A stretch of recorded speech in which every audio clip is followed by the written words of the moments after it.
14 नाबालक सहित 21 दादन श्रमिक उद्धार दादन सरदार गिरफ। बलांगीर जिला खपराखाल थाना रे पेट्रोलिंग दल खबर पाई देदरहा छक निकटरू किछि श्रमिक बाहर राज्य को बेआईन भावे चालन करा खबर पाई चढ़ाऊ करथिला और जांच समय 7 जन पुरुष 7 जन महिला और 14 जन नाबालक मोट 21 जन को उद्धार करी थाना को अणा जायथिला। उक्त लेबर मानकु सरदार नेबा पई योजना करुथिले और बेआईन भावे चालन करुथिले।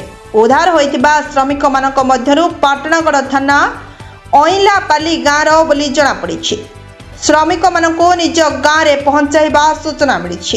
तेबे दादन सरदार बेलपड़ा थाना बिरंची महानंद बयस 38 वर्षों को गिरफ्त करी केस नंबर 275/25 UBS 143/3 146/318 4 VANS 2025 रे कोर्ट चालान करितबा खपराखोल SIL किसान सूचना दैछन्ति।